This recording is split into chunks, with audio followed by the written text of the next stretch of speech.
Hi everyone, I'm Valerie. Hello, I'm Inessa. So many people were asking us how to get a scholarship in China, and how to go to China and study for free. So in this video, we're gonna share 6 different ways how to go to China and study for free. Let's get started. Here we go.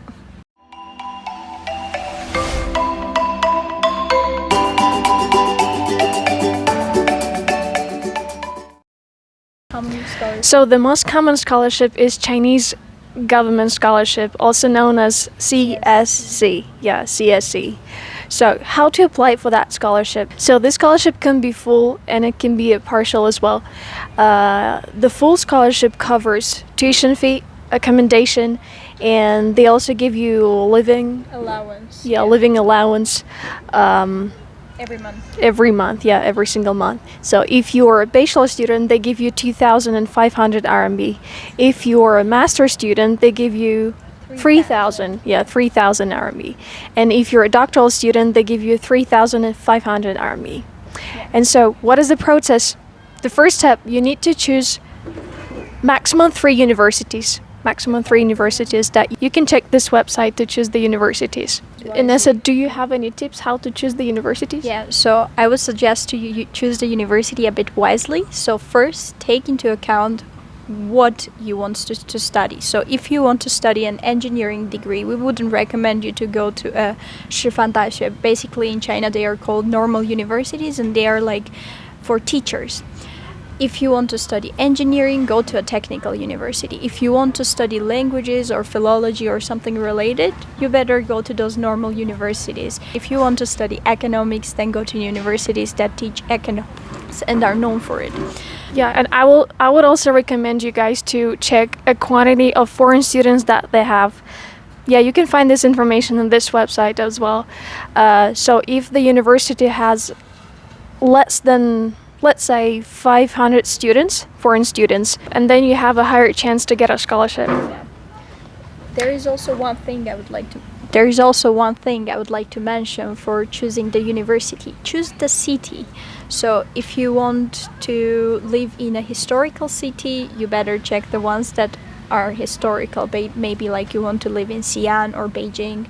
But if you want a modern one, I would recommend you go into Shanghai or maybe to the southern parts. Also think about the weather. Would you want to live in a hot climate or a cold one? So these are also important because you're going to spend quite a lot of time studying and it's also part of your life. So make it interesting. Okay, so this is the first step, right? The second one, you need to prepare all the documents that the universities require. Yeah. Okay, so now let's talk about those documents that you need to prepare. Apply to China, you need to attach a transcript of records of your grades. Notarized and translated and notarized into... Can you do it?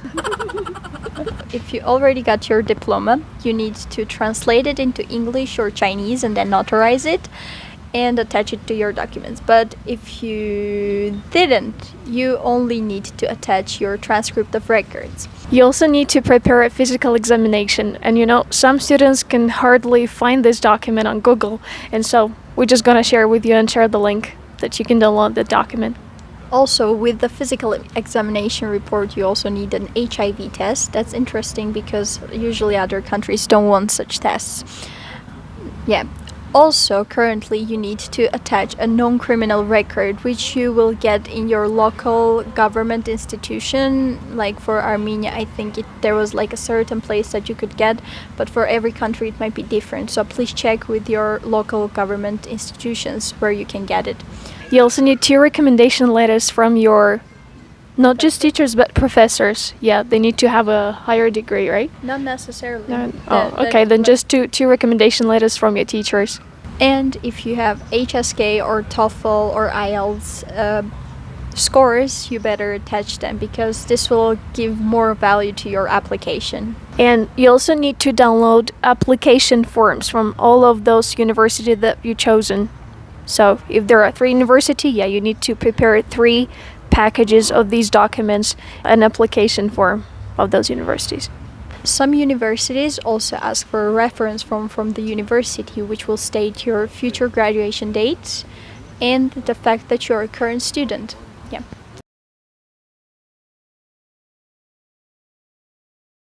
Yeah, so that's it. This has been the second step. So when all of the documents are ready, you can do what? So when you apply for a CSC scholarship, you should know that there are 3 different types and 2 main ones, Type A and Type B. Type A, it's when you apply through the Ministry of Education in your country. Or the embassy. Or the embassy, right? And the second one is when you apply directly to the university that you've chosen. Yeah. So, if you're applying for bachelor studies, you have lower chances of getting a Type B scholarship. That's my case. I contacted some universities a few years ago and that they told me that they only work directly with the embassies or ministries of education. So please check with your university if they admit bachelor students with the Type B scholarship. And for masters, I think there are usually no problems with both types. Yeah, because when I was applying for my master degree 3 years ago, it was in 2018. So I chose Type B. I contacted the university directly. Huh? Contacted. Are you sure? Contacted? I am currently a master's student in Tianjin Normal University, and when I was applying for the CSC scholarship 3 years ago, I chose Type B. Yeah, I chose 3 universities and I tried my best to contact all of them. So I sent emails and later I even started calling them. And you know what? I even got one WeChat of the teacher that works in Tianjin Normal University. So That's that great. was Yeah. quite successful. I guess that really helped me to get the scholarship. Definitely. That's why they. So what I would recommend you is, you also need to contact the university that you're applying for. Yeah, you can send the email first, and if you don't get any replies, maybe you can try to call them too. But just get ready to spend a lot of money for those calls.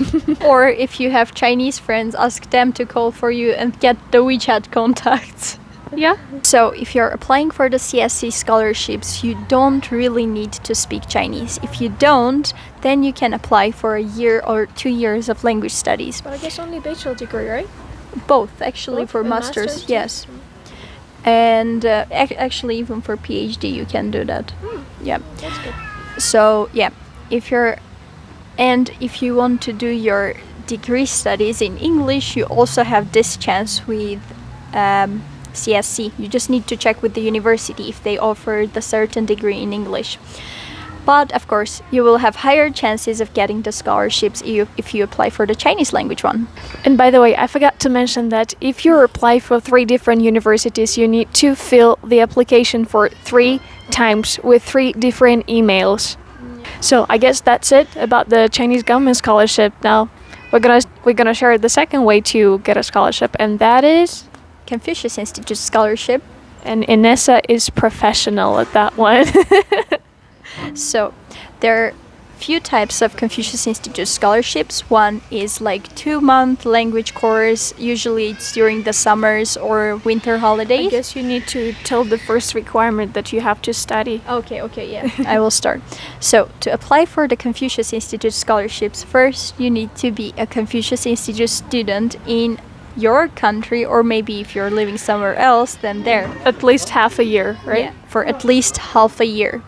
And after that, since you already speak some Chinese, after studying for half a year, you need to take the HSK exams.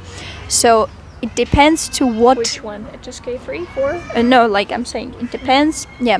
So if you are applying for only like 2-month course or like a half a year language studies course or just 1 year course, you don't really have to take like HSK 4 or 5. Of course, if you take, you have higher chances, but you can pass with HSK 3 as well. If you're applying for bachelor studies, then you need to have at least HSK 4 and HSK-K, which is the speaking test, beginner one. And if you're applying for master, then you have to have HSK 5 and HSK-K intermediate. intermediate. Yeah. The only one thing I don't really like about this scholarship that you can't really choose the degree that you want to study. You can choose only Chinese language as a foreign language, Chinese culture, Chinese literature. Yeah, like teaching else? Chinese as a second language. Yeah, only these. But it makes sense because the mission of Confucius Institute is to spread Chinese language. The Chinese Yeah, and culture. Chinese language. Oh, one more thing. Yeah. 压力更大. Yeah. So with the Confucius Institute scholarship, of course, there are some perks that you don't have with the CSC, but also there is a lot of pressure because you have to take HSK tests every single year to prove that you have been studying well. And you need to attend 90%. yeah, and you have to attend like 90 or maybe even more percent of classes. I actually know some people who quit their studies because their scholarship was cancelled due to a lot of absence. 压力很大. But there is also a plus to the Confucius Institute scholarship. So usually they plan some trips to different cities in China. For example, I went to Shenyang with Confucius Institute scholarship, like it was fully covered. I think 3 days of trip, very nice. And I also went to Shanghai, Hangzhou, and Suzhou. Everything was covered, and it was quite nice. So yeah, there are pros and cons. Yeah. Okay, so the third way to go to China and study for free is you can check some local government scholarship like in certain areas that maybe you like and you want to go. Yeah. Of course, these local government scholarships don't give as much money, meaning the living allowance is lower than for the Chinese government or the Confucius Institute scholarship, but still, it's a good deal if you didn't get the other two. So you can apply for Beijing City Scholarship or Shanghai City Scholarship. 天津市奖学金. Yeah, 天 or 津 like 市奖学 Jiangsu 金. province or I don't know, Zhejiang province. There are a lot of scholarships. But anyway, it's great that these scholarships, they cover the tuition fee and accommodation. Yeah. So you can study and live there for free. Yeah. Except the local government scholarship, there is also university scholarship, for which you probably have a higher chance because there are less people applying for the university scholarships. They cover much less. Although it's called like full scholarship, it might not cover everything. For me, it was like it covered my tuition fee and I got a living allowance, but I had to pay for my accommodation every month. So the next way to go to China and study for free is if you are a high school student and you're looking for university to apply for in your country in the future, I would recommend you to check the connections that university has. If they have any connections with Chinese university, then yeah, you have a hope that you can go to China as an exchange student, maybe at the third year or second year or even fourth year during your studies. When I was a high school student, I've chose the university that have connections with Dalian University of Foreign Languages, and so at the third year of my studies, I went to Dalian and spent a year, and that's where we met. I wanted to say that, you said it first. The last one, I think is the hardest one, but very exciting one. Yeah. And I guess Ines is gonna share her experience now. Yeah. So if you already speak Chinese and you are studying in your country for any degree, it doesn't matter if you are a Chinese language student or you are a computer science student just like me, if you speak Chinese, you can take part in the Hanyuqiao, meaning like the Chinese bridge contest. And if you manage to win in your country, you get a full scholarship with a round fare ticket to study in China.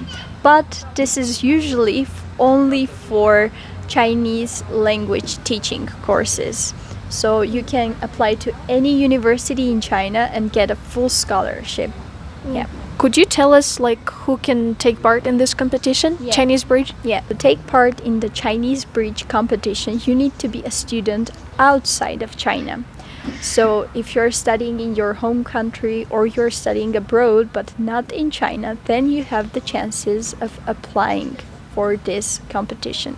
And where does usually this competition start? When you start to apply for? So I think I applied for it after the Chinese New Year. Usually it's around February, and you have to check with usually the local Confucius Institutes or institutions that have a lot of Chinese language students. They know a lot about it. For me, I think I waited like 2 years to not miss the chance, because like for the first 2 years I wasn't following Facebook and I didn't see the notice, because I'm not a language student. So you can also follow on Facebook. Yeah, but it depends. Like for some countries it might be on WeChat or... I've also heard when you get the first, second, or third prize, you can also get a lot of different gifts. Yeah. What did you get? So I got a Huawei touchpad, I think. Yeah, That's Yeah. awesome. And how do you usually compete? What do you have to do? So for the real competition in your local country, you are first selected to participate in the Peishun, like the training program. So there is like around a month of training program. 3-4 times a week you go on classes with Chinese teachers. They teach you about grammar, Chinese culture, and a lot of other things. Like there is also guoqing, meaning like knowledge about current Chinese situations, I don't know, like sports or everything. And then you take the exam, 笔试. And during the exam, yeah, you pretty much know most of the questions actually. What kind of questions do you have to answer during this exam? Like About Chinese language, or? you have to answer questions about Chinese language, about Chinese literature, sports, Geography, everything. I guess? Geography, yeah, a lot of things. It's not just one topic, so you can't really crack this exam if you don't go on this training programs. That's what I think, yeah. And if you pass the exam, then you have to perform, I guess, right? With the Chinese song or dance. Actually, it's not that you have to pass the exam to perform. If you are already selected to take the exam, then you also have to perform. And as a performance, you can sing, dance, I don't know, like cite a poem or whatever. Anything that is connected to the Chinese culture and can be considered as a performance. Then after these two, there is also a third one, which is 即项会答. When you have to answer the questions very Yeah. fast. No. They give you a short time, I think around 30 seconds, and then you have, in this 30 seconds, you have to answer to the question that they ask you. Usually you might know most of the questions that they are gonna ask you, so you can prepare before the competition so that you don't on the scene. So after these 3 parts of the competition, you just get some points, and the points are calculated. I don't know how exactly they calculate those points, but then after that, I think around in an hour or 2, you know the winner. Whew. I would not participate. Sounds hard. Too much stuff to do. Okay, I guess so that's it. Those have been 6 different ways to go to China and study for free or get a scholarship. And let me check some questions that I got on Instagram from you. So how to get a scholarship, tips and tricks. Can we get a scholarship with HSK4? Yes. Yeah. Are there any scholarship these days? For Chinese language? Oh, by the way, yeah. Are there any scholarship these days for Chinese language? Yes, there are. I actually currently do study in China. I applied during COVID and I got the full scholarship, but of course, since I'm not in China, I don't get the living allowance, but I study for free online. Yeah. And you also I heard that some universities they do Chinese courses for free. You don't even need a HSK certificate. Yeah. Yeah, but you need to check where can you find this scholarship? Where can you find these online courses? You can find online courses on Coursera, for example. Some universities offer. There is also edx.org. There is also this Chinese website where you can find a bit more advanced language courses. It's called 学堂. You can find courses there and just apply for those. In 学堂, I think at the moment you might need to pay, but the other two you can just audit the course and do for free. But if you want to get the certificate, you need to pay. Or you can also follow some famous vloggers on Instagram or YouTube. They usually have some connections with Chinese universities and they can share information. So just they will keep you updated. Okay, the next one. How easy is it for a student living in an Asian country to get a scholarship? So, of course, like for people from smaller. Well, she's an Asian student. Armenia is part of Asia. Yeah, I am an Asian student, but of course it's different from Korea, Indonesia, or Pakistan, or some other countries. But I think it's pretty much the same. So for Asian students, it might be a bit more difficult since there is a higher competition, and most universities want diversity. So, But there are such programs as Idailu for people from some Asian countries. Yeah, also for ASEAN countries, there are programs. You can find the ASEAN countries here. Yeah, we will just write them here, somewhere here. Like if you don't want to compete with, let's say, a bigger pool of people, you can apply to those less competitive scholarships. This ASEAN or One Belt and Road Initiative. It's possible. Yeah, It is possible. Yeah. Don't worry about that. Yeah. Yeah. Okay, and the last question. Are there any scholarships to study in the engineering field? Yeah, definitely. Of course there are. Yeah. You can apply for any degree with the CSC. That's one thing. You can apply for any degree with the local scholarships, and Maybe as that well person meant that a specific scholarship for engineers. that as well. You can check this website below. There are some scholarships that specify the field as well. And yeah, it's not just about engineering. There are also scholarships for global affairs representatives or trade people. And please check with your university as well. If you have a certain university in mind, check with them. Yeah. So I guess that's it. Yeah, we answered all of your questions. And of course, don't forget to subscribe. And please leave a comment if you are If gonna. you still have any questions, Yeah, if you have any questions, leave a comment. And yeah, we will try our best to reply on all of them. yeah, definitely. And if you are planning to apply for any of these scholarships, please let us know in the comments. We would like How to is the know. process Yeah. going? Okay, thanks for watching. Bye bye.